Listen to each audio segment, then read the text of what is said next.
conférence enregistrée en public par Marcel Violet quelques années avant sa mort. Il s'agit d'un document historique où il fait le point des connaissances dont il disposait sur la biodynamisation. Mesdames, Mesdemoiselles, Messieurs, je veux d'abord faire une petite rectification. Si j'ai été un des éléments principaux de la découverte dont je vais vous entretenir, je n'en ai pas été le seul artisan. Cette découverte a pris naissance lors des travaux qu'à la section scientifique de l'armée, à laquelle j'avais l'honneur d'appartenir, nous nous livrions avant la dernière guerre et où j'avais l'honneur d'être le collègue de grands savants comme René Barthélemy, l'homme à qui nous devons le radar et la télévision, à des polytechniciens comme Christian Beau et Rabu, à des médecins presque universellement connus comme le médecin général Morel, et c'est l'association de tous ces grands esprits à la recherche de quelque chose de nouveau qui a conduit à cette découverte. Évidemment, je m'y suis attelé, j'ai travaillé, et petit à petit, nous l'avons vu sortir des limbes. Elle apparaissait tellement extraordinaire qu'un jour, le grand René Barthélemy disait à ses collègues à l'Institut: « Je me demande si nous ne nous trouvons pas en présence de la plus grande invention du siècle. » Je répète, le mot invention est mal placé. Ce n'est pas une invention, c'est une découverte. Ce n'est pas la même chose. Nous avions eu la chance, dans nos recherches, de découvrir quelque chose que d'autres avaient pressenti, qui m'ont montré la voie, et notamment Sabatier, actuellement à un âge où il aurait dû être à la retraite depuis beaucoup de temps, et qui, comme moi, est encore sur le tas. Sabatier est encore à la direction de la section technique de l'armée, malgré son grand âge, et si vous le rencontriez, vous n'auriez pas l'impression que vous êtes en présence d'un homme de 75 ans. Quelle est donc cette découverte? Eh bien voici. Nous vivons actuellement à une époque où nous voyons apparaître toutes sortes de choses extrêmement inquiétantes que n'ont pas connues nos grands-parents. Si vous plantez des pommes de terre, elles ont des maladies, elles noircissent dedans, on vous parle de mildiou, d'autres maladies. Si vous plantez du colza, il a lui aussi des maladies que n'ont pas connues nos grands-pères. Nous avons dans le bétail également des épizooties difficilement décelables, et nous avons chez les humains des phénomènes inquiétants. La durée de la vie humaine, la durée moyenne de la vie humaine a progressé régulièrement jusqu'en 1959. Je dis la durée moyenne, car la durée maximum de la vie humaine est loin d'avoir progressé. Pour 30 millions d'habitants, au temps de Napoléon Ier, il y avait au moins 2 douzaines de Français connus ayant 115 ans. Actuellement, avec un nombre d'habitants presque le double, le doyen des Français doit tourner autour de 105 ans. Pourquoi cette diminution? Pourquoi depuis 3 ans, même la durée moyenne de la vie humaine, qui a augmenté considérablement du fait des progrès incontestables de la médecine, de l'hygiène et de la chirurgie, est-elle en train de redescendre l'éperon qu'elle avait tracé? C'est qu'apparaissent une nouvelle famille, dois-je dire de maladies, disons de phénomènes, qui sont des dégénérescences, des carences, qui ne sont pas à proprement parler des maladies, mais qui viennent diminuer le potentiel humain et faire que l'homme résiste mal. Car en effet, pour qu'il y ait maladie, il faut qu'il y ait deux choses, et ça vous le voyez tous les jours. Quand une épidémie apparaît, de grippe ou d'autre chose, à Paris, nous prenons le métro, l'autobus, c'est-à-dire que tous ceux qui mettent le pied hors de chez eux récoltent dans la journée 10 fois ce qu'il faut pour attraper la grippe ou l'épidémie qui circule. Cependant, 10, 15 ou au maximum 20% de la population tombe malade. Pourquoi? Parce que les autres avaient un terrain, une autodéfense, un tonus tel que la maladie a dû reculer. Elle a attaqué, il y a eu attaque, mais il y a eu l'autodéfense a vaincu l'attaque. Prenons un exemple où nous avons des preuves extrêmement précises. Les accidentés de la voie publique à Paris sont de toutes conditions, de tous âges. Quand on fait l'autopsie, on trouve actuellement que moins de 4% sont indemnes au point de vue pulmonaire. C'est-à-dire que 96% présentent des lésions de tuberculose actives ou cicatrisées, mais montrent qu'ils ont été touchés. Sur ces 96%, vous en avez au moins 60 qui vous jureraient de la plus parfaite bonne foi qu'ils n'ont jamais eu la moindre attaque de tuberculose. Et cependant, ils l'ont eu, mais ne l'ont pas soupçonné. Ils n'ont pas eu les signes cliniques, ils n'ont pas été malades, et ils ne se doutent pas qu'ils étaient touchés. Or, nous nous trouvons en présence donc de guérisons spontanées. Tous ces gens-là ont eu des attaques de tuberculose pulmonaire, et c'est bien une guérison spontanée qui les en a guéris. Ça ouvre tout de suite notre esprit sur certains horizons, et il faut savoir tirer les déductions qui s'imposent. Donc, pour qu'il y ait maladie au sens médical du mot, il faut deux choses, et la maladie est un produit de ces deux facteurs. Il faut une attaque définie, n'est-ce pas? Et il faut un terrain qui permette à cette attaque définie de s'installer. S'il n'y a pas le terrain apte à laisser l'attaque se développer, elle est condamnée à l'échec. Il y a donc des individus qui ne peuvent pas tomber malades. Et j'ai la prétention maintenant d'être un de ces individus. Mais je ne suis pas tout seul, c'est que j'ai tous mes cobayes d'expérience. Or, mes cobayes d'expérience, prenez une seringue, collez du BK extrêmement virulent dedans, prenez un cobaye en parfaite santé, un de mes cobayes d'expérience, avec le même virus, piquez-les tous les deux, l'un claque en 8 jours et l'autre continue à se porter comme un charme. Pourquoi? Parce que nous sommes arrivés à développer chez nos cobayes un sens de l'autodéfense tel qu'il dépasse absolument tout ce que l'on pouvait soupçonner. Quand nous avons constaté cela, bien entendu, on sacrifie les cobayes qui ne veulent pas tomber malades pour voir un petit peu ce qui s'est passé. Et on constate des choses absolument invraisemblables que l'on n'aurait jamais soupçonnées. L'animal piqué avec du BK virulent sent très bien qu'il va succomber, qu'il ne peut pas lutter contre ça. Eh bien, il lutte, mais d'une façon tellement imprévue, je vous répète qu'on ne pouvait pas le supposer. Il construit autour du point d'inoculation un espèce de petit kyste membraneux absolument semblable au kyste sébacé, à l'enveloppe des kystes sébacés. Et ne pouvant pas lutter contre le microbe, il le met en prison, il l'enferme. Et alors, nous constatons, par des expériences successives bien entendu, on ne sacrifie pas 10 fois de suite le même cobaye, qu'il faut à peu près 3 mois pour que le virus finisse par perdre sa virulence, et qu'il faut à peu près 5 ou 6 mois pour qu'il y ait résorption totale du kyste qui s'était formé.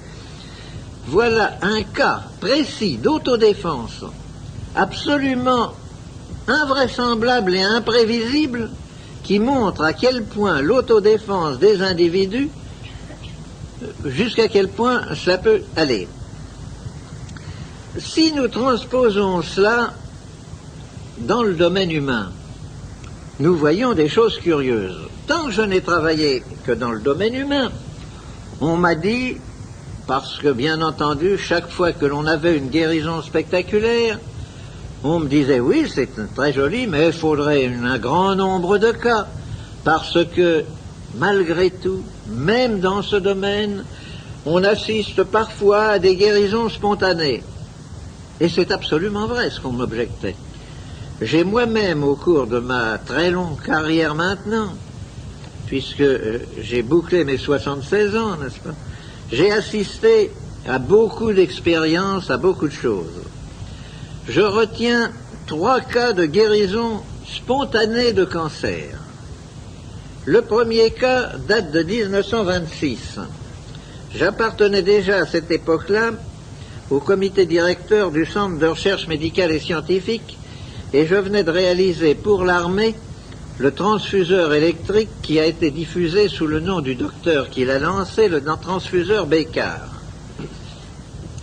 Bécard me téléphone un soir, ou plutôt un matin, puisqu'il était plus de minuit, en me demandant d'aller vivement à Marmottan pour l'assister dans le raccommodage d'une accidentée de la voie publique. J'arrive à Marmottan, je me trouve en présence d'une vieille femme de plus de 60 ans, un autobus était passé dessus et elle était ouverte en deux. La roue était passée entre les jambes, était ressortie là, elle était ouverte en deux dans le coma absolument exsangue. À l'époque, il n'y avait pas de banque du sang et on avait fait venir 6 donneurs. Et Bécard me dit, je crois que je vous ai dérangé pour rien, car regardez. Et nous nous trouvons en présence d'un volumineux cancer de l'utérus, et les médecins présents disent, elle en avait pour 2 mois. Eh bien, il n'y a qu'à la laisser, elle est dans le coma, c'est pas la peine de travailler dessus. Les donneurs qui étaient là commençaient à grogner en disant tout de même, on nous a dérangé pour rien, pas d'indemnité.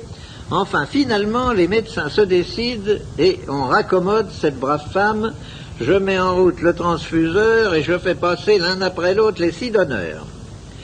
Remarquez en passant, car c'est très important, que nous ne connaissions pas les sangs des différentes classes et qu'on lui a fourré le sang de 6 personnes et qu'il y avait les plus grandes chances pour qu'il y en ait là-dedans qui ne soient pas du tout du même signe qu'elle.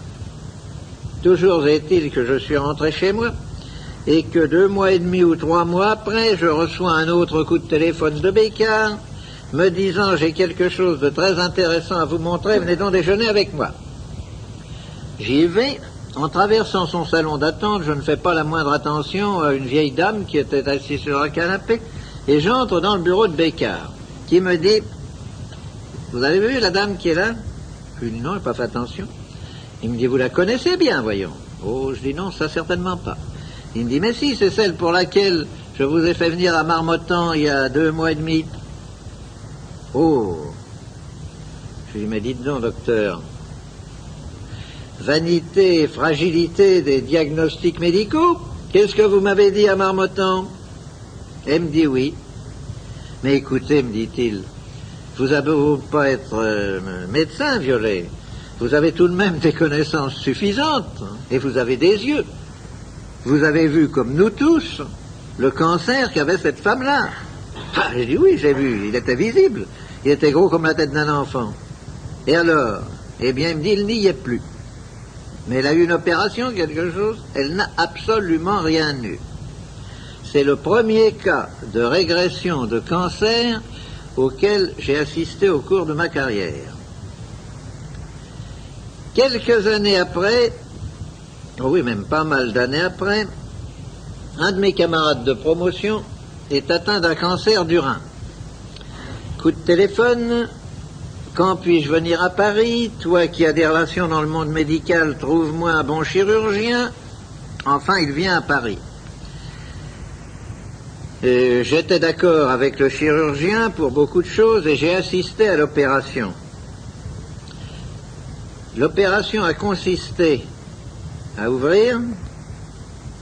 Le chirurgien a eu un geste devant le spectacle qui s'est offert à ses yeux. Regardez, conciliabule, absolument inopérable. On a recousu. Mon camarade est resté une dizaine de jours à l'hôpital, à la clinique, et est rentré chez lui.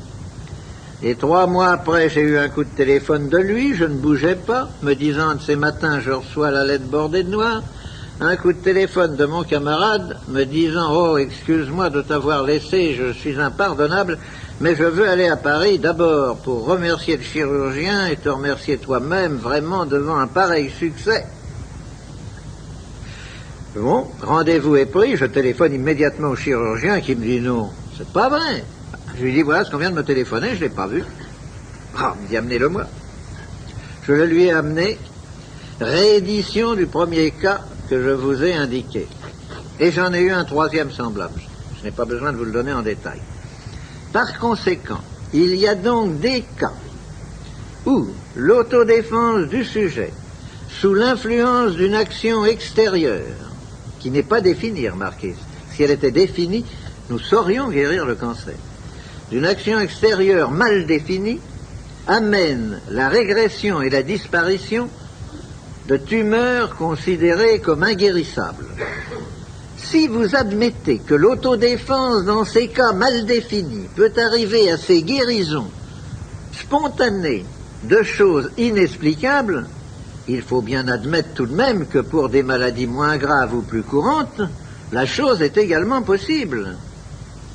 Or, tout ce que nous faisons, et que j'ai voulu vous mettre tout de suite dans le sujet, tout ce que nous faisons n'a d'autre but que d'agir sur l'autodéfense du sujet. Pas autre chose. Ce que nous avons découvert, ce qui était pressenti par Sabatier, c'est qu'il y a, au-delà des vibrations, des 3 familles de vibrations connues et explorées, la première famille, les vibrations de la matière, dont la fréquence atteint 10 puissance 4. La deuxième famille, les courants électriques, dont la fréquence peut atteindre 10 puissance 12. Et la troisième famille, les champs magnétiques, dont la fréquence peut atteindre 10 puissance 24. Il y a une quatrième famille de vibrations que nous avons baptisées les ondes biologiques. Et là, sans faire de science, en faisant du gros bon sens, je vais vous dire, mais nous avons des sens. Est-ce que nous les avons bien expliqués tous, mon sens? Vous savez tous que votre oreille détecte les sons, c'est-à-dire une petite plage de la première famille des vibrations de la matière. Vous savez tous que votre toucher détecte les courants électriques. Cependant, pas plus que dans la première famille, l'oreille ne détecte tous les sons, car elle ne détecte ni les infra ni les ultrasons, qui vont cependant beaucoup plus loin, puisque pratiquement la gamme de détection va de 16 à 10 000, n'est-ce pas, et non pas à 10 puissance 4. Pas plus dans la deuxième famille, les courants électriques, le toucher ne détecte toutes les fréquences. Au-delà de 100 000, nous ne détectons plus les fréquences. Les hautes fréquences traversent le corps sans provoquer ni sensation ni dégâts, et vous pouvez tirer des étincelles d'1 mètre de votre doigt si vous travaillez sur des courants dépassant 100 000 comme fréquence. Voilà déjà 2 classes identifiées grâce à 2 organes. Nous en avons un troisième qui est l'œil, qui détecte une toute petite plage de la troisième famille, une octave, n'est-ce pas, la gamme des couleurs. Avant et après, l'œil ne détecte pas. On en arrive obligatoirement à extrapoler, de dire, mais si ces 3 sens-là détectent chacun une classe de vibration, et le nez, qu'est-ce qu'il vient faire là-dedans? Eh bien, le nez, justement, c'est l'organe de détection de la 4e famille, au-delà de 10 puissance 24 et jusqu'à 10 puissance 40. Comment sommes-nous arrivés à ces chiffres, puisque je vous ai dit que nous ne pouvions pas les détecter? En effet, nos moyens d'investigation actuellement plafonnent avec beaucoup de mal à 10 puissance 24. Et René Barthélemy, dont je vous parlais tout à l'heure, a passé 6 des derniers mois de sa vie à essayer de trouver le détecteur de la 4e famille. Et il ne l'a pas trouvé et il n'est pas encore trouvé. Nous en mesurons les effets, mais nous ne pouvons pas les détecter autrement que par les effets. Eh bien, nous pensons que ça va là parce que nous avons exploré avec suffisamment de soin, tout depuis 0 jusqu'à 10 puissance 24, sans trouver ces radiations dont nous voyons les effets, mais que nous ne pouvons pas détecter. Et ensuite, parce qu'une loi mathématique, je vous ai donné les chiffres 10 puissance 4, 10 puissance 12, 10 puissance 24, ce sont les jalons d'une chaîne qui automatiquement, jusqu'à 10 puissance 40 et 10 puissance 72. Il y a donc peut-être une 5e famille d'ailleurs, mais nous n'en sommes pas là, nous ne sommes qu'à la 4e. Et cette 4e famille, c'est incontestablement, ce sont les ondes vitales, ce sont les ondes qui sont à la base de la vie. Vous me direz, c'est très joli de proférer une semblable affirmation, est-ce que vous pouvez le démontrer? Eh bien oui, justement, c'est que nous l'avons démontré en laboratoire, et nous ne nous prenons pas du tout pour des illuminés ou pour des envoyés de Dieu en disant que nous avons créé de la vie dans de la matière inerte. Nous avons refait en laboratoire ce qui s'est passé sur le globe alors qu'il se refroidissait petit à petit et que la vie n'était pas apparue. Nous avons mis en ampoule de l'eau de mer, filtrée avec le plus grand soin, stérilisée avec le plus grand soin par tous les moyens connus, et ces ampoules traitées, au bout d'un temps d'ailleurs très long, puisqu'il n'est jamais inférieur à 72 heures, nous avons vu apparaître dans ces ampoules des filaments, des points noirs, des nuages, et tout ceci, analysé, cultivé, s'est révélé être les filaments des chaînes de levure, les points noirs des spores de champignons et les nuages gélatineux de la matière vivante. Par conséquent, nous disons, la preuve est faite.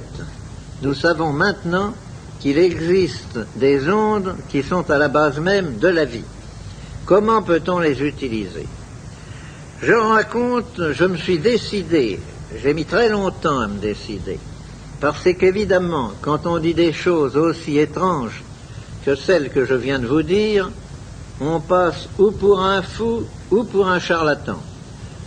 J'ai la chance en France d'être suffisamment connu, d'appartenir à suffisamment d'organismes officiels, à des commissions interministérielles, à des commissions techniques, etc., pour que lorsque je mets ma signature en bas d'un rapport, on ne dise pas que c'est l'œuvre d'un fou ou d'un charlatan. Et puis, je suis vieux, il peut m'arriver un accident, malgré que je ne me sois jamais senti aussi jeune et en aussi bonne santé, il peut m'arriver un accident, je n'ai pas voulu courir le risque que tous ces travaux disparaissent. Le danger, s'il existe, est qu'un autre, plus heureux que moi, trouve un jour l'homologue, soit de l'électroscope à feuille d'or, soit du tube à limaille de Branly, c'est-à-dire le moyen de détection directe et immédiate de ces ondes, et s'approprie la découverte. Eh bien, mon Dieu, je vous dirais que je ne leur doute pas. Actuellement, où nous en sommes, si cette chose arrive à s'imposer, c'est un tel bouleversement dans l'humanité, car jusqu'à présent, nous n'avons pas découvert avec ça le moyen de tuer les hommes, figurez-vous. Nous n'avons trouvé que le moyen de les guérir. Et c'est tellement exceptionnel à notre époque, où chaque découverte se double immédiatement d'un moyen de destruction, c'est tellement anormal que j'ai pensé que le risque valait d'être couru. Nous en sommes donc là. Mais, si vous voulez bien réfléchir, vous trouvez dans la nature toutes sortes de points d'appui et on m'en apporte tous les jours.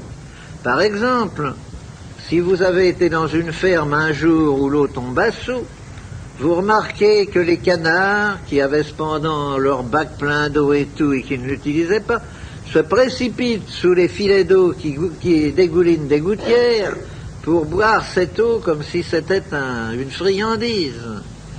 Vous vous apercevez que si vous avez eu une pluie d'orage, vos salades qui végétaient la veille se mettent à pousser à grande vitesse et même à monter.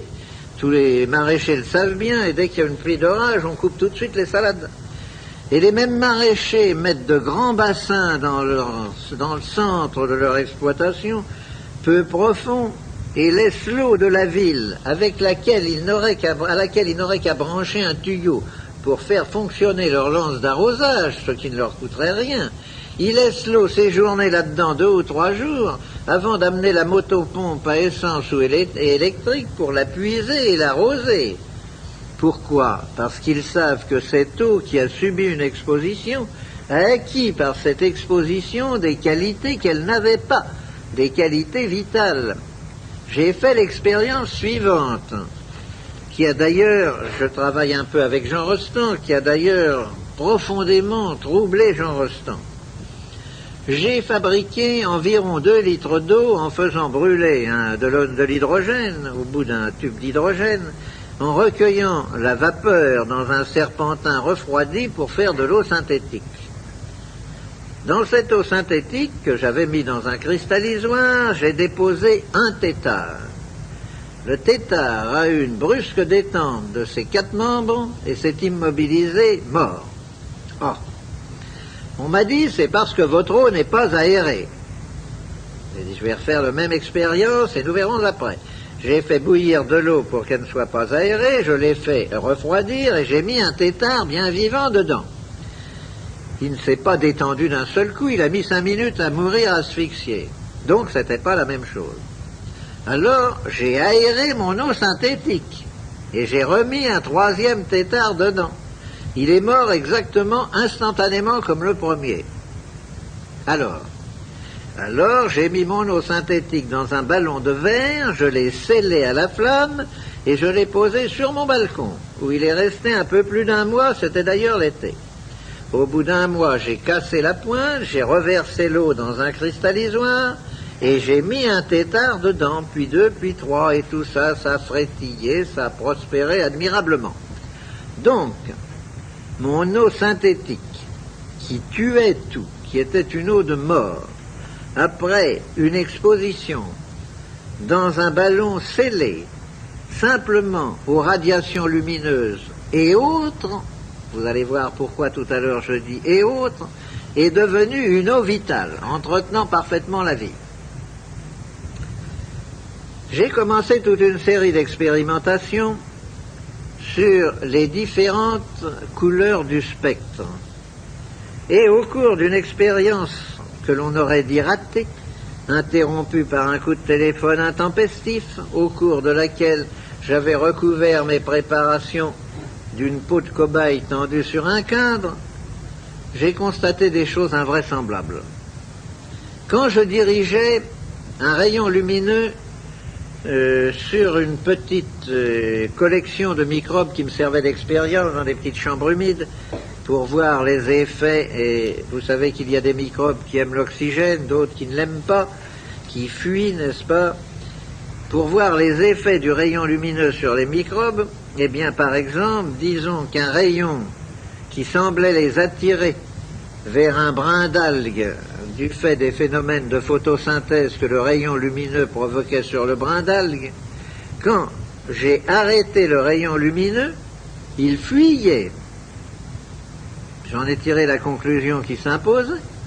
Il y avait donc associé au rayon lumineux un rayon pénétrant, puisqu'il traversait la peau de cobaye tendue, dont l'action était brutale, marquée de sens contraire à l'action initiale, c'est-à-dire dont la somme algébrique avait changé de sens. On a refait l'expérience et il a bien fallu constater qu'en effet ça se passait comme ça. Alors je suis allé à l'Académie des sciences, où j'ai de nombreux amis, et j'ai dit je voudrais que vous me donniez toute la documentation concernant la lumière polarisée. Oh, on m'a apporté un impressionnant paquet de volumes. Et je me suis mis à chercher si quelqu'un avait eu un jour l'idée, tout le monde avait eu l'idée bien entendu, de travailler sur le rayon initial et sur le rayon réfléchi. Oh ça, il y avait une documentation fantastique. Personne n'avait jamais eu l'idée de rechercher si derrière le rayon lumineux initial, en prolongement de celui-ci et ayant traversé le miroir ou le corps opaque, il n'y avait pas quelque chose qui continuait. Eh bien, il y a quelque chose qui continue. Et ce quelque chose qui continue fait partie justement des radiations dont nous venons de parler. Et c'est probablement, nous en tirons dans ce moment en culture, j'ai une très grande ferme expérimentale, n'est-ce pas? nous commençons à expliquer beaucoup des légendes dont certaines ont un fond très sérieux de vérité sur l'action de la Lune sur les végétaux. Car la Lune n'est autre chose qu'un miroir, sa lumière est polarisée, et ce n'est pas du tout ce qu'elle reçoit du Soleil qu'elle vous renvoie, c'est tout autre chose. Ceci dit en passant. Toute cette série d'expériences nous a conduit, au début, n'est-ce pas, chaque fois que je parlais de mes essais sur les humains, on me disait, mais quelle est la part d'autosuggestion là-dedans? Je ne veux pas nier qu'il peut parfaitement y avoir une part d'autosuggestion. Je le nierai d'autant moins maintenant qu'il est certain que le traitement dont je vous parlerai tout à l'heure agit autant sur le psychisme de l'individu que sur son corps matériel. C'est indiscutable. Mais j'ai cherché à définir ça en travaillant sur des animaux, puis en travaillant sur des plantes. Alors là, j'ai dit tout de même, on ne me dira pas que je suggestionne mes pommes de terre ou mes betteraves. Les premiers essais ont été faits à la Société nationale d'hygiène alimentaire, que beaucoup d'entre vous connaissent, c'est Randouin, le laboratoire Randouin, rue de l'Estrapade à Paris, qui a mené systématiquement les essais sur des cobayes.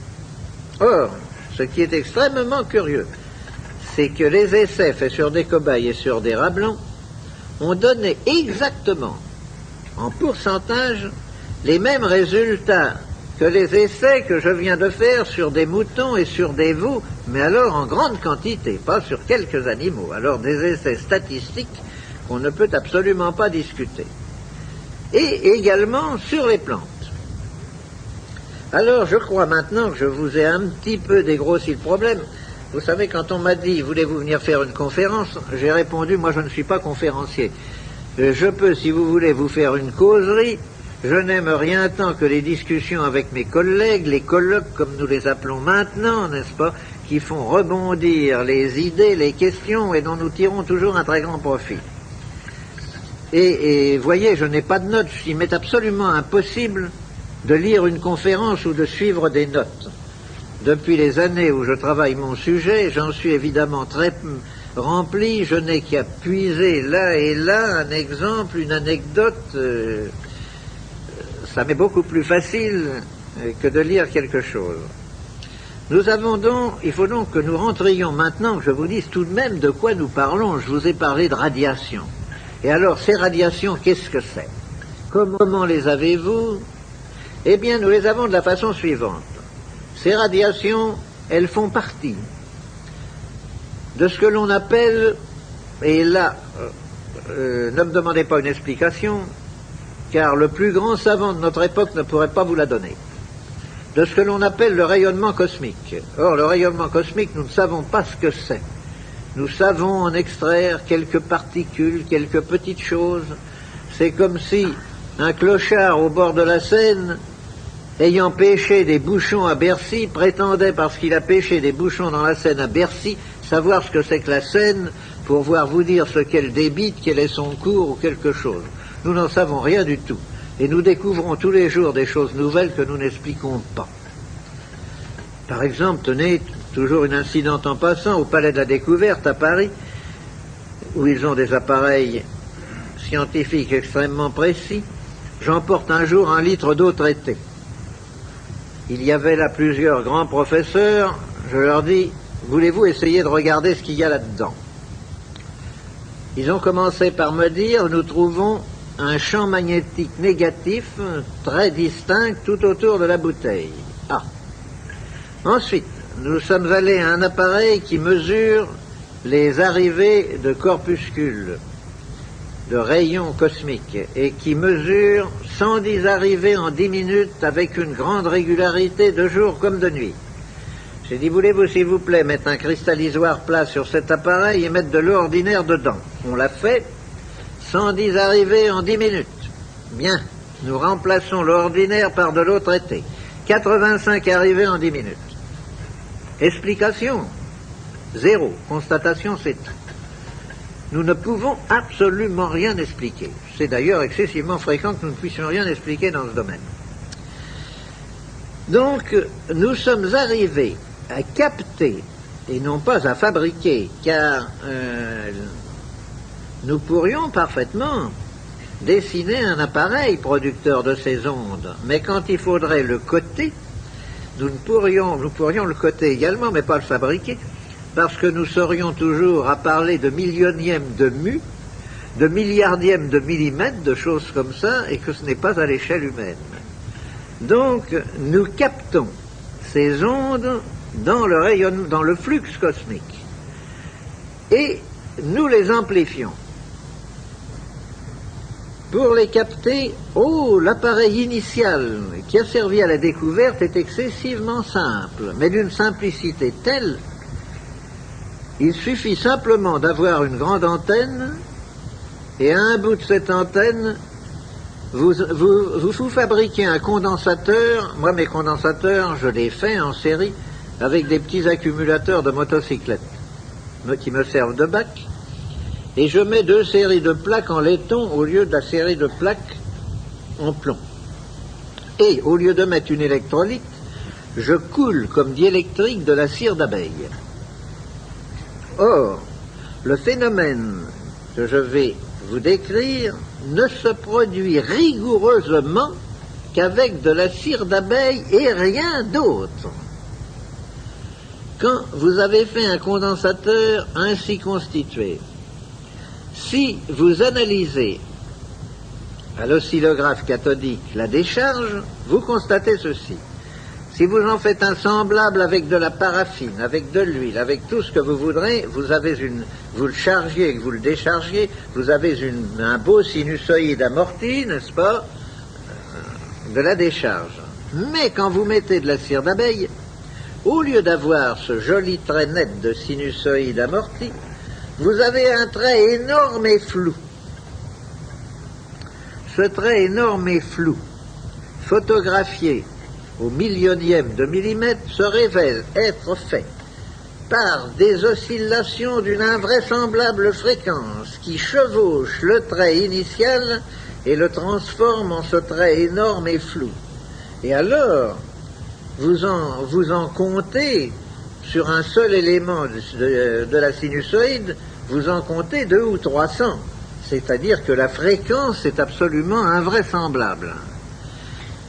Or, j'ai eu la surprise de découvrir, en travaillant à l'Académie des sciences, dans un bulletin récent, les travaux de 2 savants hindous qui venaient de découvrir en même temps que moi le phénomène, et qui avaient fait un rapport à l'Académie des sciences sur ce qu'ils ont appelé, la traduction, les grâces harmoniques, les harmoniques en forme de gazon, provoquées par la présence de cire d'abeille sur les électrodes d'un appareil à décharge.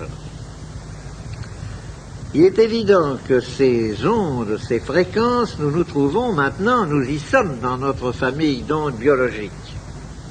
Nous faisons donc, je vous ai dit ce qu'était le premier appareil. Une antenne, un condensateur à 2 bornes. À l'autre bout du condensateur, il y a un bout de fil. Ce bout de fil, on a cherché qu'est-ce qu'il pouvait bien y avoir dessus. Et là, les surprises, alors, ont dépassé toutes nos connaissances. Nous n'avons rigoureusement rien trouvé. Rien, avec les moyens d'investigation les plus parfaits à notre époque. Mais nous avons découvert que si vous trempiez ce fil dans l'eau, ce fil métallique, il se mettait à fondre dans l'eau. Mais d'une façon telle que des pesées successives arrivent à déterminer avec précision la courbe de fusion, et quand il cesse de fondre, on sait que l'eau est en son maximum de charge. Puis nous avons découvert autre chose. Un beau jour, nous avons découvert que un crayon d'électricien chercheur de pôle s'allumait sur le fil où il n'y avait aucune espèce de courant décelable. Je suis allé chercher, ça c'était dans les travaux avec Barthélemy. Barthélemy m'a dit, nous allons tout de suite avoir la fréquence. J'ai une collection de lampes étalonnées à toutes les fréquences. Et il me fait apporter une boîte d'environ 1 mètre carré dans laquelle il y avait une infinité de petites lampes étalonnées à toutes les fréquences, de lampes à néon. Nous en prenons une, et elle s'allume. Barthélemy me dit ça, alors tombé du premier coup juste, sur une telle quantité, il y en avait peut-être 1000 là-dedans, il me dit c'est invraisemblable. Mais je lui dis essayez-en une autre. On en essaie une autre totalement différente, elle s'allume. Elle s'allumait toutes. Tous ces détecteurs d'une fréquence définie s'allumaient toutes sur le fil de l'appareil. Et comme nous restions devant une dernière lampe allumée, là, à discuter, nous avons vu la lueur baisser et la lampe s'éteindre. Ah, qu'est-ce qui se passe? On avait beau la mettre, elle s'éteignait, elle ne s'allumait plus. Ben, elle est grillée, on en met une deuxième qui fait la même chose, une troisième, une quatrième. Barthélemy me dit, il va falloir qu'on a l'impression que ces lampes à vide, que vous avez introduit quelque chose dedans, il n'y a plus de vide, elles ne fonctionnent pas. Et il les range dans son tiroir, et comme nous avions beaucoup travaillé ce jour-là, il me dit, samedi prochain, nous reprendrons la question. Je reviens le samedi suivant, il me dit, j'ai beaucoup réfléchi, incontestablement, vous avez introduit quelque chose dans la lampe. Nous allons en faire un certain nombre, on va les casser sous la cuve à mercure et voir qu'est-ce qu'on recueille et tout. Je lui dis, oui, en effet, c'est très curieux. Et je reprends une des lampes brûlées du samedi précédent. Je la mets sur le fil et elle s'allume. Alors je lui dis, alors, qu'est-ce que vous en pensez? Ce que nous avions mis dedans est reparti. Il faut bien le croire. Parce que toutes celles que nous avons mis s'allumaient et s'éteignaient toujours au bout du même temps. Eh bien, ce phénomène, nous avons bien travaillé dessus, mais nous n'avons jamais pu trouver une explication.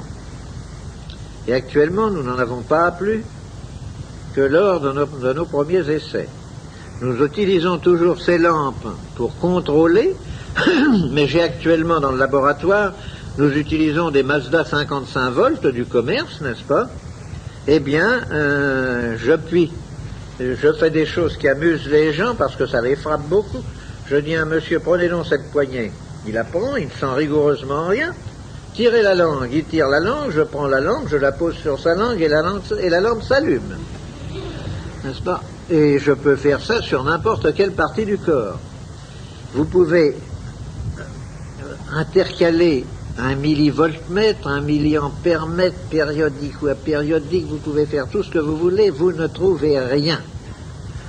Il est évident qu'une lampe de 55 volts, elle ne s'allume pas intensément, elle s'allume comme elle s'allumerait pour sa 25 ou 30 volts. Mais si on vous mettait un courant de 30 volts sur la langue, vous le sentiriez. Vous sentez très bien une pile d'1,5 volt sur la langue. Or là, rien, zéro, on ne sent rien. Ce n'est pas de l'électricité. Et alors j'en suis à me demander maintenant, je pose tout le temps des questions à mes collègues, et ils me disent chaque fois qu'on vous voit, vous nous posez des questions qui nous empêchent de dormir pendant 15 jours. Je leur dis, mais vos lampes à néon actuellement, vous croyez que c'est l'électricité qui les fait brûler? Est-ce que vous en êtes sûr? Mes lampes à néon, moi, ce n'est pas l'électricité. Que l'électricité soit une onde porteuse, peut-être, mais croyez-vous qu'elle soit l'action même? Là-dessus, nous avons fait toutes sortes d'essais extrêmement complexes, et nous sommes arrivés à avoir les mêmes résultats que l'électricité, alors qu'il n'y avait plus du tout d'électricité, comme d'allumer des moteurs d'automobile, par exemple. En isolant la bougie de la masse gazeuse du cylindre par une plaquette de mica épais. Eh bien, ça allume tout de même, alors qu'il n'y a aucun contact. Des choses comme ça, n'est-ce pas? Nous sommes dans un domaine où tout est nouveau. Alors, je reprendrai par exemple une phrase de Sabatier disant « Mais lorsqu'on entre dans un domaine nouveau comme ça, tout manque. On ne sait pas. On n'a pas les appareils de mesure. On n'a même pas un lexique pour décrire les phénomènes. Nous ne savons pas ce que nous faisons. » Il faut se dire que le chercheur qui se trouve en présence de phénomènes entièrement nouveaux comme ça n'a pour les détecter que les appareils qui ont été faits pour détecter d'autres phénomènes. J'ai utilisé tous les appareils qui ont été faits pour détecter les 3 familles connues d'ondes vibratoires, mais tous restent résolument muets devant des phénomènes semblables de la 4e famille, comme la lampe qui s'allume. on penserait qu'on va avoir une réaction d'une boussole, d'un électroscope, de quelque chose. On n'a aucune réaction. C'est autre chose qui se produit. Ceci conclut la première phase de cette conférence. Pour avoir la suite, veuillez retourner maintenant votre cassette.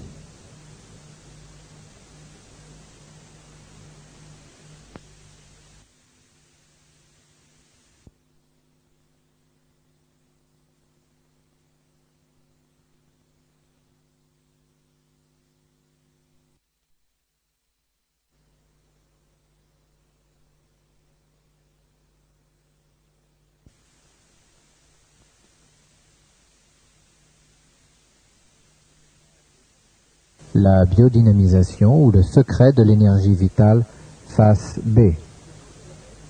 Dans ce domaine, tout n'est pas rose, n'est-ce pas, quand on travaille dans un domaine aussi étrange. Je me souviens d'un samedi, puisque c'est surtout le samedi que je travaillais avec René Barthélemy, où René Barthélemy, après toute une matinée où nous avions accumulé des résultats qui n'étaient pas ceux que nous cherchions, me dit, écoutez Violet, arrêtons, aujourd'hui j'en ai assez, j'ai la tête comme ça. Il me dit, c'est comme si je voulais mesurer de l'électricité avec nos compteurs à gaz. Et cette parole simple et brutale dépeignait bien à l'époque où nous ne savions pas ce que nous faisions. Ben, c'était cependant absolument l'expression de la vérité. Nous voulions mesurer quelque chose d'une famille qui n'appartenait pas aux familles des instruments dont nous disposions. Et c'est pourquoi cela restait muet. Je vais vous dire maintenant, alors je vous ai dit ce qu'était l'appareil. Donc, nous utilisons maintenant le secteur comme antenne, un filtre, en l'espèce un condensateur dont le diélectrique est de la cire d'abeille. Entre parenthèses, la cire d'abeille est quelque chose de bien curieux. Et j'ai eu l'occasion à la section scientifique de l'armée de faire de curieuses expériences. Je ne dirais pas d'envoûtement, car nous ne cherchions à envoûter personne, mais d'accumulation dans la cire d'abeille d'ondes nocives. C'est un curieux accumulateur. Et selon les réglages, c'est un filtre qui laisse passer soit les ondes bénéfiques, soit les ondes nocives, ou qui accumule ces dernières. Et un morceau de cire d'abeille traité de cette façon, si vous le mettiez dans votre poche, je vous verrai revenir 1 heure après comme un très haut militaire dont je vous tairai le nom, qui était un esprit fort et qui se moquait de nos diableries, et comme nous attirions son attention sur le danger que présentaient ces diableries, il a voulu montrer qu'il était brave, il a dit, bien moi je le mets dans ma poche, ouais, puis nous en reparlons la semaine prochaine. Il n'a pas attendu la semaine prochaine, 1 heure après, il apparaissait verdâtre et visiblement en mauvais état. Il a remis le morceau, il a dit, vous ne m'y reprendrez plus avec vos diableries. Et celui-là, ce n'était pas l'autosuggestion, parce qu'il était absolument convaincu qu'il allait, ça n'allait rien lui faire du tout, n'est-ce pas? Non, donc l'appareil, j'en reviens tout de même à la même chose, il y a toujours nous utilisons le secteur comme antenne, comme dans la plupart des appareils de TSF modernes. Nous avons le filtre en question. Et alors, cet appareil excessivement simple est d'un rendement désastreux. Pour traiter le contenu d'un verre d'eau, vous mettrez 3 semaines. Vous y arriverez, mais vous mettrez 3 semaines. Il fallait trouver un accélérateur. Nous avons cherché beaucoup de choses. Et nous en avons trouvé un, le premier que j'ai trouvé, c'est un appareil, c'est un brouilleur de TF7 que nous avions pris aux Allemands à la fin de la guerre. Cet émetteur, qui émet sur une très grande longueur d'onde avec énormément d'harmoniques, branché aux 2 pôles du filtre, augmente, multiplie immédiatement d'une façon invraisemblable le rendement de l'appareil. Si vous voulez, je me sers souvent de cette expression. Je dis, si vous voulez tamiser de la farine, si vous avez un tamis posé là et si vous versez votre farine dessus, il va en passer un petit peu, puis ça s'arrêtera tout de suite. Si vous voulez tamiser la farine, il faut secouer le tamis, n'est-ce pas? Eh bien, nous secouons le tamis, le filtre électrique, en envoyant dedans une infinité de longueurs d'onde, et nous supposons, car nous supposons toujours, que quand une harmonique ou une longueur, probablement une harmonique car les longueurs sont trop basses, quand une harmonique arrive en résonance avec la fréquence que nous recherchons, il se produit un véritable coup de bélier électrique semblable à un coup de bélier hydraulique et quelque chose passe d'une façon importante dans le tamis. Nos premiers appareils ont été faits comme ça, et nous avons longtemps fait de l'eau avec ce procédé. Et alors, c'est là que nous avons pu voir, dans un laboratoire de l'école polytechnique qu'on avait bien voulu mettre à ma disposition, nous avons fait les pesées systématiques de fusion des électrodes dans de l'eau tridistillée sous l'action de ces appareils. Et quand nous avons eu des pesées, quand nous avons pu dire, eh bien, nous avons mis dans ce litre d'eau tant de milligrammes d'or, immédiatement, le préparateur me dit, nous allons vérifier. Il prend un réactif qu'il met dans la bouteille, et au lieu de voir apparaître la coloration rouge que nous attendions, rien. Ah! L'or n'était plus sur l'électrode, et le réactif se refusait à le détecter dans la bouteille. Barthélemy, appelé à la rescousse, me dit évidemment, vous avez transformé de la matière en énergie, vous ne pouvez pas la retrouver. Le réactif agit sur la matière à l'état matière, vous ne pouvez pas la retrouver.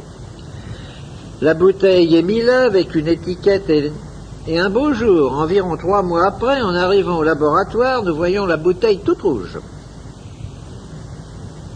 L'or était revenu à son état d'or.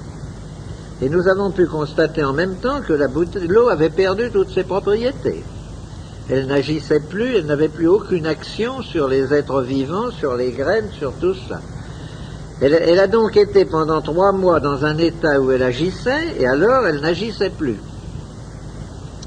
Maintenant, nous savons pourquoi, n'est-ce pas, toutes ces questions ont été élucidées. Nous savons quelle est la durée de l'eau, nous savons pourquoi on ne retrouve pas les métaux, parce que nous avons défini d'une façon précise qu'entre l'énergie qui est à une extrémité de la chaîne et la matière stable qui est à l'autre extrémité, il y a des plans énergétiques différents qui vont en dégradant l'énergie, et à un moment donné, il y a une frontière bien nette où la molécule de matière passe de l'état de molécule à l'état naissant, c'est-à-dire de molécule vivante, à l'état de molécule à l'état né, c'est-à-dire de molécule morte.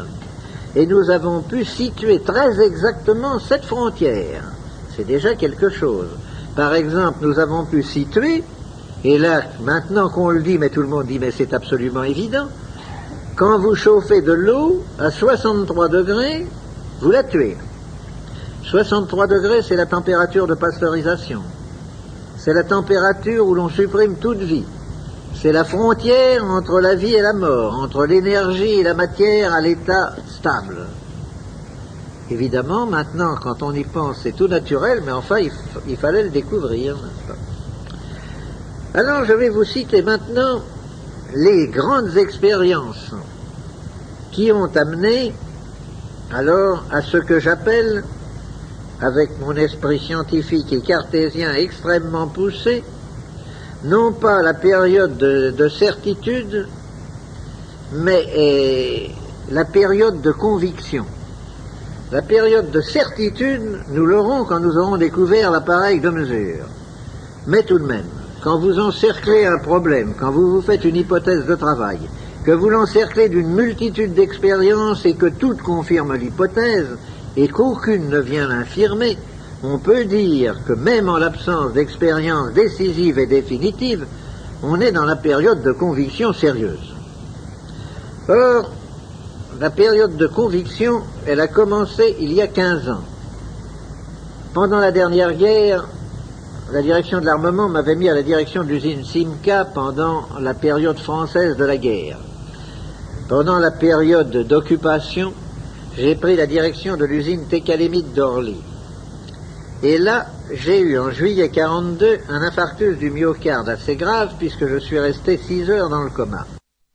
Il faut vous dire qu'en 14, j'étais pilote de chasse, que je me suis fait descendre également en juillet, c'est un mois qui ne me réussit pas, que j'ai été trépané, qu'en novembre, alors que j'étais encore en bien mauvais état, j'ai attrapé la grippe espagnole, que bien entendu j'ai failli en claquer et que j'en suis sorti extrêmement touché. Disons que le bilan médical n'était pas très brillant. Le centre de recherche médicale et scientifique auquel j'appartenais, où j'avais comme collègue le professeur Porte, le président de l'Ordre des médecins en France, me regardait d'un œil très inquiet. Bien entendu, j'ai dû arrêter tout travail et je suis devenu un très vieux monsieur. Si vous voyez mes photographies de l'époque, j'ai à peu près 20 ans de moins qu'aujourd'hui, de plus qu'aujourd'hui. Et en 45, ça allait tellement mal que Porte a dit à ma femme, si Monsieur Violet a des précautions à prendre, Madame Violet, il faut les lui faire prendre vite. Qu'est-ce que vous appelez vite, docteur? 2 mois, peut-être 3. Or, à l'époque, j'avais déjà constaté que cette eau avait une action indiscutablement tonique sur les organismes vivants, mais quand j'ai parlé à des médecins de faire des essais, ils ont levé les bras au ciel, en me disant « Ouh, pensez-vous que nous allons utiliser ça? Vous nous dites vous-même que vous êtes à des fréquences au-delà des rayons X. Or, vous savez ce qu'ont donné les séquelles des rayons X, n'est-ce pas? Il faut faire toutes sortes d'essais avant parce qu'on ne sait pas et tout. Mais moi qui voyais très bien où j'en étais, j'ai dit les séquelles, ça peut intéresser d'autres, les résultats, retardement, ça peut intéresser d'autres. Moi actuellement ça ne m'intéresse pas, tant pis. Je risque le paquet. Et je me suis mis à boire de cette eau d'une façon d'ailleurs absolument déraisonnable. Le résultat est absolument stupéfiant. 4 à 5 mois après, je ne présentais plus la moindre trace de l'infarctus du myocarde. Je n'avais même pas dans les diagrammes ce qu'on appelle la cicatrice de l'infarctus.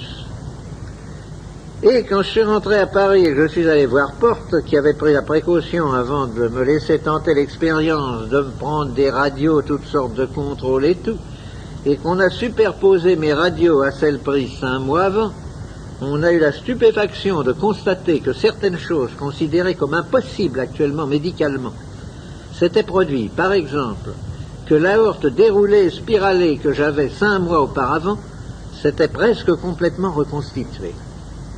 Et actuellement, j'ai une aorte normale. Et si je montre à un docteur mes radios de 45, il me dira c'est pas vous. Et cependant, il y a certains détails d'accidents osseux de ma carrière, de ma longue carrière sportive, qui montrent que c'est cependant bien le même individu, qu'il n'y a aucune contestation possible. Alors nous avons commencé à essayer. C'est là que l'on a craint, on m'a dit oui, mais vous êtes un vieux bonhomme, quels sont les... Est-ce qu'il ne va pas y avoir des mutations génétiques et tout cela? C'est là que nous avons commencé à élever des cobayes, les enfants, et puis les enfants des enfants des enfants, et nous sommes arrivés à la 7e génération. Quand nous avons eu la certitude qu'il n'y avait pas de mutation génétique, j'ai dit, vous allez me débarrasser le labo de tous ces cobayes. Nous avons offert aux laboratoires qui les achètent des cobayes en leur disant, contrairement à ce qu'on vous offre habituellement, ce n'est pas du cobaye juste d'arriver à l'âge adulte, il y en a, mais il y en a qui se portent admirablement, que nous avons élevés pour faire des recherches sur les modifications génétiques, ça ne fait rien, ça va très bien. 15 jours à 3 semaines après, tous les cobayes rentraient, on ne peut pas faire d'expérience avec, on ne peut pas les rendre malades. C'est là que nous avons découvert l'histoire que je vous ai racontée tout à l'heure, de la piqûre qui ne rend pas le cobaye malade, et que nous avons découvert toute l'histoire. Et puis les essais ont continué. On a fait des essais chez Randouin, sur des rats, sur des cobayes. Tous les résultats ont été publiés. Et puis un jour, un docteur m'a dit, moi je risque le paquet. Cet homme-là, je vais vous dire son nom parce qu'il mérite, l'humanité lui doit quelque chose d'énorme. Sans lui, ça ne se serait pas développé comme ça. C'est le docteur Ghislain, le député maire de Roubaix, médecin-chef de l'hôpital de la Fraternité à Roubaix, qui est le plus grand hôpital de France. Il m'a dit, envoyez-moi vos appareils, il n'y a qu'un moyen de savoir si vraiment vous ne vous trompez pas. Nous allons mettre tout l'hôpital pendant 6 mois au régime de votre eau. Tout l'hôpital, le médecin-chef en tête, les infirmiers, le personnel hospitalier, les malades, les femmes en couche, les opérés, tout le monde y est passé. Et pendant 6 mois, on a donné à tous, 3 fois par jour, un petit verre à liqueur d'eau traitée. Le résultat était le suivant. Un rapport à l'Académie de médecine. Première constatation. Dans la plupart des cas, la durée de la maladie est réduite d'un tiers. Il n'y a pas de séquelles ni de rechute. Deuxième constatation. Il n'y a pas eu de contre-indication d'aucune sorte. Troisième constatation. Le personnel non malade, le psychisme du personnel non malade a évolué de façon curieuse et les réclamations dont nous étions continuellement assaillis ont disparu à la fin du 2e mois. À la suite de ce rapport, bien entendu, l'Académie de médecine a publié dans ses bulletins à 2 reprises des rapports extrêmement élogieux sur les résultats que donnait le traitement par cette eau. Et dans mon pays, la sécurité sociale a cru qu'elle allait faire quelque chose. Monsieur Legras, qui est le président de la Caisse nationale de la sécurité sociale, a dit, grâce à ça, nous allons dépeupler un peu les hôpitaux, nous allons faire de la place. Seulement, il y a les gens de métier, et il y a les parlementaires, et il y a les lois. L'Académie de médecine a commis l'erreur, qui nous sert à nous, de mettre à la fin de son rapport que cette eau n'avait aucune contre-indication, aucun effet spécifique, qu'elle agissait uniquement en éveillant dans l'organisme un processus d'autodéfense qui n'existait pas auparavant, et que par conséquent, elle ne saurait être considérée comme un médicament. Alors là-dessus, étant donné les lois qui nous régissent, on m'a dit, mais monsieur, la sécurité sociale ne peut pas rembourser votre eau. Ce n'est pas un médicament. Alors, la Caisse nationale de la sécurité sociale demande à corps et à cri que l'eau soit diffusée. Les sécurités qui ne sont pas d'État, comme les chemins de fer par exemple, se sont empressés de rembourser l'eau et de la préconiser, en disant grâce à cela nous faisons des économies considérables. Les grands organismes se sont empressés de faire la même chose. Mais la sécurité sociale reste impavide et ne veut rien savoir. Obtenez un visa. Tant que vous n'aurez pas de visa, vous ne serez pas remboursé. Je ne peux pas obtenir de visa. Pour avoir un visa, il faut que je donne la composition chimique. Or, si vous faites analyser de l'eau en période d'utilisation, c'est-à-dire ayant moins de 3 à 4 mois, vous ne trouverez rigoureusement rien. On vous dira c'est de l'eau pure, il n'y a rien là-dedans. Il faut attendre qu'elle ait passé sa période d'activité pour que vous puissiez alors, avec des analyses chimiques, détecter les oligo-éléments qui sont contenus dedans, mais dont l'action est très secondaire, car c'est son état vibratoire, sa charge de radiation vitale qui lui donne son action réelle. Les oligo-éléments ne sont qu'un complément, une orientation de l'eau. Si vous voulez, 75% d'effet général et 25% d'effet orienté. Cet effet orienté étant d'ailleurs parfaitement mesurable dans certaines maladies bien définies. Et alors nous avons fait, donc je vais entrer maintenant dans mes fameux essais sur les légumes, sur les pommes de terre, sur les animaux et tout, parce que là on ne peut pas me dire qu'il s'agit d'autosuggestion. Le précédent ministre de l'Agriculture a fait mettre à ma disposition une ferme de 450 hectares, située à Allainville-au-Bois, entre Ablire en Bouillet et Étampes. Ferme de grande culture appartenant au maire du pays, M. Laurent. Par exemple, il a 740 brebis, pour vous donner une idée du volume des essais que nous faisons. Nous avons fait les essais suivants. Parlons d'abord des essais sur les légumes. Nous avons fait, par exemple, des essais sur des champs d'orge, de blé, de toutes sortes de choses, toujours de la même façon. Dans un champ bien homogène, ayant par exemple 35 ou 40 hectares, on le divise en 3 bandes, il a été labouré, fumé, préparé de la même façon, et on ensemence ces 3 bandes avec les mêmes semences dont l'une a subi un trempage d'une nuit dans de l'eau préalablement traitée par moi. C'est tout. Et on attend pour voir ce qui va se passer. On voit que la partie traitée lève beaucoup plus vite que les autres parties. S'il y a un orage, on voit que la partie traitée ne verse pas alors que les autres parties versent. Et puis, à la récolte, on voit que l'on obtient tant dans celle-ci, tant dans celle-là, que la densité, ceci, enfin, on fait des mesures. Je vais vous donner quelques chiffres. Mais ça, ce n'est pas le plus intéressant, je vous le dis tout de suite. C'est intéressant, mais ce n'est pas le plus intéressant, je le garde pour la fin. Même essai sur des betteraves. Nous en faisons 90 hectares. 3 morceaux de 30 hectares. Les mêmes ouvriers, toutes choses rigoureusement semblables. L'année a été excellente pour la betterave. Et les terres sont de tout premier ordre. D'ailleurs, les chiffres que je vais vous donner vont vous l'indiquer. Dans le premier morceau, dans les 30 hectares premiers, nous avons fait 80 témoins, dans lesquels je ne suis pas intervenu. Nous avons fait 99 tonnes à l'hectare. C'est vous dire que nous n'avons pas amélioré des rendements médiocres. Quand il s'agit de jouer sur un chiffre pareil au départ, je vous avoue que quand on a eu fini la récolte de la première tranche, j'ai été plus qu'inquiet en disant c'est pas possible, nous ne ferons jamais mieux. La deuxième tranche, même graine, ayant passé la nuit dans l'eau traitée. Et nous avons tout de même fait 113 tonnes à l'hectare, 14 tonnes de plus. Et dans la troisième branche, alors là, incroyable, où nous avions, en plus du trempage initial de la graine, fait une pulvérisation à raison de 10 mètres cubes à l'hectare, donc une toute petite pulvérisation, nous avons récolté 126 tonnes à l'hectare. Mais alors que dans le premier morceau, nos betteraves faisaient très régulièrement 2 kilos, à quelques grammes près. Dans le deuxième, elles faisaient très régulièrement 2,2 kg. Nous avons ramassé dans le troisième des betteraves de toutes dimensions, dont un grand nombre atteignait 8 kilos. C'est-à-dire un gigantisme démesuré. Ceux d'entre vous qui liront ce livre verront dedans une photographie de carottes, faites sur la carotte de nos marchés, des carottes de Croissy. Nous avons fait la même expérience. La carotte de Croissy est généralement récoltée quand elle pèse 40-50 grammes au maximum.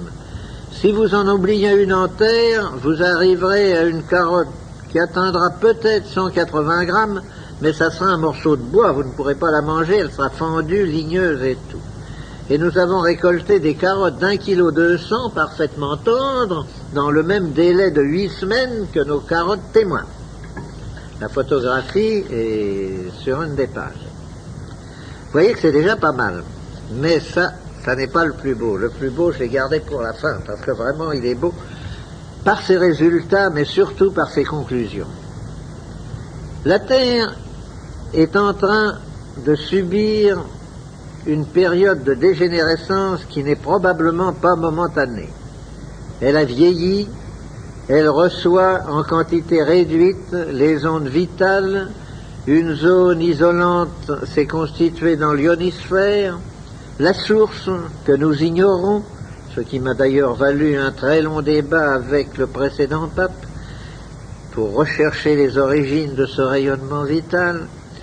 La source a l'air de baisser d'intensité, et nous en souffrons tous. Les carences dont je vous parlais au début de cette causerie, sur les légumes, sur toutes sortes de choses, montrent que nous souffrons tous, tout ce qui vit, hommes, animaux, plantes, souffrent actuellement des carences. Or, brusquement, nous avons fait des expériences qui ont intéressé au plus haut degré le Comité national de la santé publique en France, et notamment son vice-président, le Dr Teil. Vous savez que quand on plante des pommes de terre, si vous en gardez de votre récolte pour les planter, vous aurez une deuxième récolte plus mauvaise que la première. Et si l'on insiste, c'est une catastrophe. Or, voilà l'essai que nous avons fait. Nous l'avons fait à ma ferme et nous l'avons fait au Centre national de recherche de la pomme de terre à l'Institut de Saint-Germain-Chambourcy. Je vous cite différentes choses un peu en désordre parce que je ne sais pas trop comment les organiser. Vous savez d'abord que pour qu'une pomme de terre germe, il faut que le sujet qui a donné naissance à cette pomme de terre est au moins 3 mois pleins en terre. À moins de 90 jours, une pomme de terre que vous remettez en terre ne germe pas, elle pourrit. Les pommes de terre traitées par nous, ou provenant de pommes de terre traitées par nous, germent à 55% à 75 jours. C'est déjà quelque chose d'énorme. Nous avons donc planté ensemble des pommes du plan neuf de Hollande et à côté du plan neuf traité par nous. La récolte a été très sensiblement meilleure dans le plan traité par nous. Nous nous y attendions, c'était très bien. Mais nous avons dit, nous allons les replanter pour voir un petit peu ce qui va se passer. Oh, ben vous allez avoir bien moins bien. Nous les avons replantés, après avoir retraité la récolte, bien entendu. Nous avons eu 6% en tonnage de plus que du plan neuf à nouveau. C'était déjà bien. C'était surtout bien parce que le plan neuf, il en faut 36 000 francs dans un hectare, tandis que le morceau de récolte que vous représentez ne représente que 6 000 francs. C'est donc déjà très intéressant. Mais quand nous avons envoyé ces pommes de terre à analyser, il s'agissait de pommes de terre industrielles, Panthère et Voran. La féculerie a été immédiatement alertée en nous disant « Qu'est-ce que c'est que ça ?» Eh bien, vous le voyez bien, ce sont des panthères et des vorans. D'où viennent-elles? Pourquoi? Il y a 23% de fécule au lieu des 17 que nous sommes habitués à trouver dans ces pommes de terre. Ah, tiens. Nous avons encore conservé du plan dans cette récolte. Nous l'avons retraité, nous l'avons replanté. 27% de fécule. Là-dessus, je reçois la visite d'une délégation des féculiers de France en me disant, ben c'est bien simple, vous allez nous mettre tous en faillite. Parce que le marché de la fécule est très limité. Si nous nous mettons à traiter des pommes de terre à 27% de fécule, d'abord les gens ne vont plus nous acheter de semences, c'est nous qui sommes les fournisseurs de la semence d'abord, les acheteurs des pommes de terre, nous les traitons, mais au lieu de 4 mois de saison de pommes de terre, n'est-ce pas? Mais en 2 mois et demi, nous allons faire la quantité de fécule.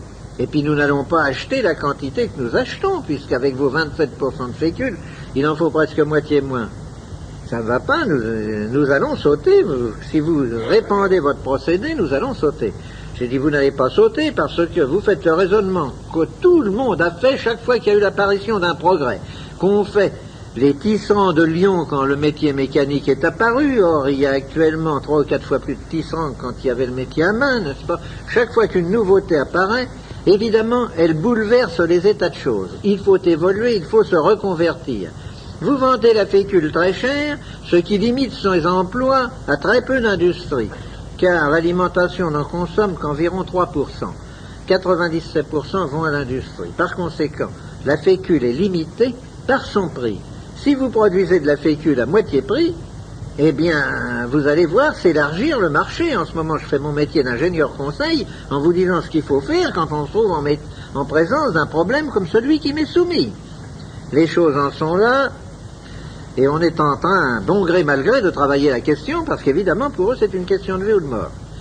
Mais l'intéressant, c'est que nous nous sommes rendus maîtres des carences, nous avons empêché la dégénérescence, les essais faits à Chambourcy-Saint-Germain, les terres autour de Paris sont toutes contaminées. On ne peut pas y faire de pommes de terre qui n'ait pas le mildiou. Vous mettez de la semence neuve en provenance de Hollande, il y a du mildiou. Il n'y en a pas beaucoup, mais il y a du mildiou. Dans le même terrain, vous mettez des pommes de terre de 2e ou de 3e récolte traitées par nous, il n'y a pas de mildiou. C'est la preuve que l'on peut se rendre maître des carences et que lorsqu'on se rend maître des carences, la maladie, même endémique, même chronique, même présente, ne peut rien. Et c'est ce qui intéresse tellement, évidemment, le comité central de la santé publique chez nous.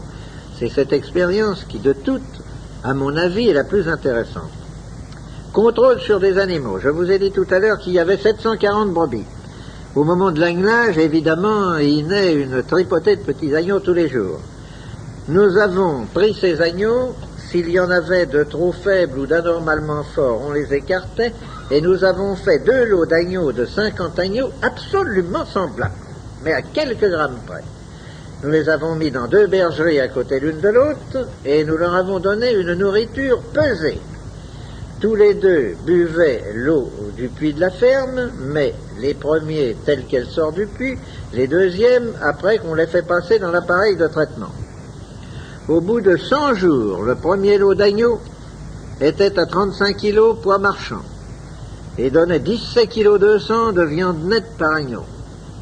Il a fallu 120 jours au deuxième lot, c'est-à-dire 20 jours de nourriture de plus, de frais de bergerie, de berger, de toutes sortes de choses, pour atteindre le même poids marchand de 35 kg, et une fois dépouillé, au lieu de peser 17 kg 200 de viande nette de toute première qualité, il pesait 16 kg 080 de viande nette d'une qualité moindre. Gain pour l'exploitant par agneau, 1 kg 120 de viande nette et l'économie de 20 jours de nourriture et de bergerie, c'est-à-dire une économie considérable. Alors, ces essais statistiques faits sur des quantités d'animaux viennent confirmer le rapport de Randouin sur les rats, rapport dans lequel elle disait, pour gagner 1 gramme de poids, si je donne à mes rats de l'eau, il faut 56 grammes de nourriture, et si je ne leur en donne pas, il faut 79 grammes. Nous retrouvons sur des animaux supérieurs les mêmes pourcentages, les mêmes chiffres que nous trouvions chez Randouin. Et alors, sur les gens, dites-vous, alors ça va nous faire devenir obèses? Eh bien, pas du tout. C'est que sur les gens, ça n'a pas du tout cette action-là. Ça ne modifie pas en apparence votre appétit, mais ça accélère le moment où vous êtes rassasié. Et j'ai toujours été un assez bon vivant et un gros mangeur. Eh bien, je mange incontestablement beaucoup moins que je ne mangeais quand je ne prenais pas d'eau. Un très grand docteur de Paris m'a dit un jour, je vais faire un essai, j'ai une occasion unique. J'ai un couple, la femme pèse 108 kilos, le mari, lui, il est à 47. Alors évidemment, je vais essayer quelque chose. Je vous les envoie, donnez-leur de votre eau, que nous voyions ce que ça fait. D'abord, il a fallu dépenser énormément de salive pour leur faire comprendre qu'ils devaient boire l'eau tous les 2 de la même bouteille. Le mari me disait comme un leitmotiv, mais si ça fait maigrir ma femme, moi ça va être une catastrophe pour moi.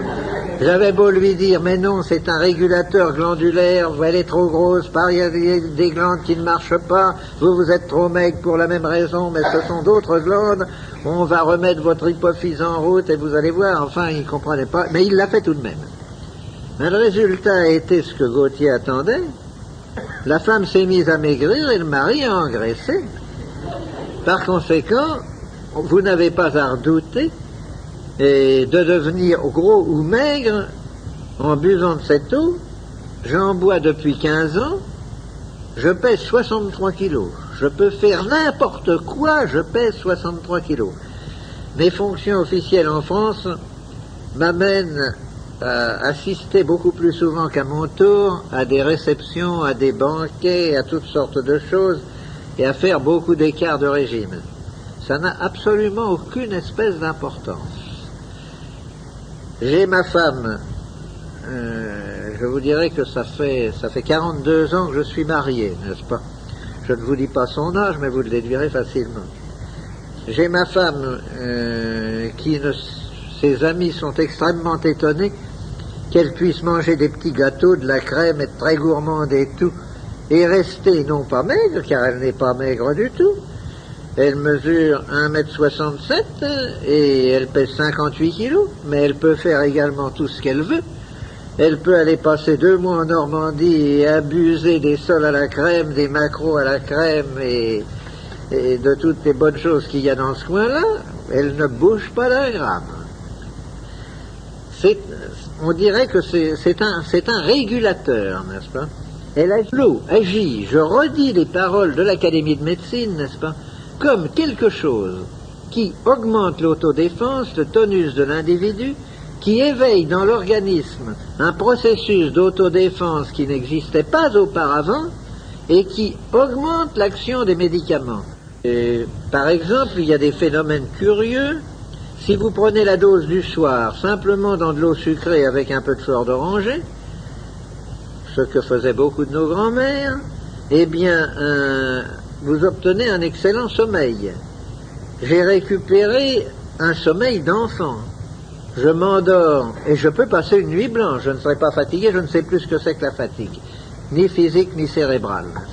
Je peux conduire, je dirige un certain nombre de grosses affaires et il m'arrive couramment de prendre ma 403 à 6 heures du matin à Paris pour m'en aller à Vence, où je dirige la compagnie d'eau minérale, où j'arrive à 6 heures du soir à Vence, ayant fait 980 km et n'étant pas fatigué du tout.